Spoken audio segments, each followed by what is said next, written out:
Assalamualaikum warahmatullahi wabarakatuh. Perkenalkan, nama saya Nafira Dilagasani dari Ekonomi Islam Rekbi. Di sini saya akan menjelaskan pasar modal syariah materi suku.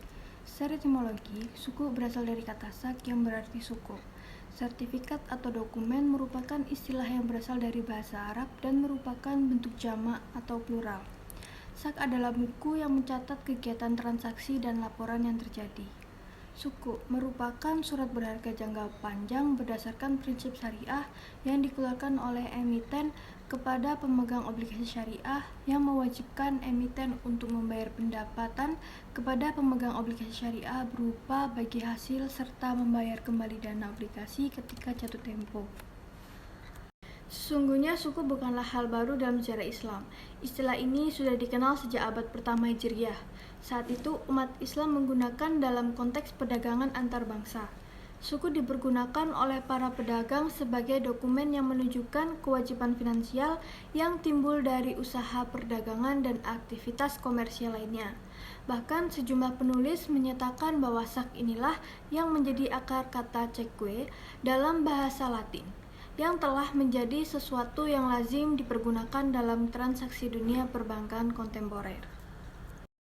Jenis-jenis investasi suku ada 3. Yang pertama, suku mudharabah, suku yang diterbitkan berdasarkan perjanjian atau akad mudharabah di mana satu pihak menyediakan modal dan pihak lainnya mempunyai keahlian. Keuntungan dari kerjasama tersebut dibagi berdasarkan persentase bagi hasil yang telah disepakati pada awal transaksi dan kerugian yang timbul ditanggung sepenuhnya oleh pemilik modal.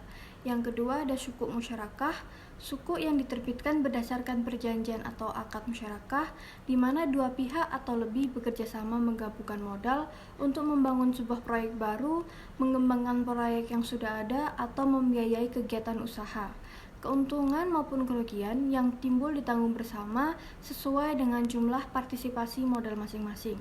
Yang ketiga ada suku ijarah, suku yang diterbitkan berdasarkan perjanjian atau akad ijarah di mana satu pihak bertindak sendiri atau melalui wakilnya, menjual atau menyewakan hak manfaat atas suatu aset kepada pihak lain berdasarkan harga dan periode yang disepakati tanpa diikuti dengan pemindahan aset. Lalu ada suku yang tidak dapat diperdagangkan. Di sini ada 2. Yang pertama, suku istisna, kepemilikan utang yang semakin meningkat yang diperoleh dari jenis pembiayaan istisna. Dana sejumlah ini dapat dibuat menjadi sertifikat hutang yang tidak dapat diperdagangkan. Sebagaimana disebutkan bahwa Islam melarang perdagangan hutang, maka sertifikat ini tidak dapat diperdagangkan. Dan yang kedua ada suku salam, yaitu dana dibayarkan di muka dan komoditi menjadi hutang. Dana juga dapat dalam bentuk sertifikat yang mempresentasikan hutang. Sertifikat ini juga tidak dapat diperdagangkan. Yang terakhir ada potensi perkembangan suku di Indonesia. Yang pertama ada suku korporasi atau corporate suku. Suku korporasi merupakan suku yang diterbitkan oleh korporasi atau perusahaan, baik perusahaan swasta maupun dari BUMN. Dan yang kedua ada suku negara atau sovereign suku. Suku yang dikeluarkan oleh pemerintah, dalam hal ini Kementerian Keuangan Republik Indonesia. Sekian presentasi saya, kurang lebihnya mohon maaf. Wassalamualaikum warahmatullahi wabarakatuh.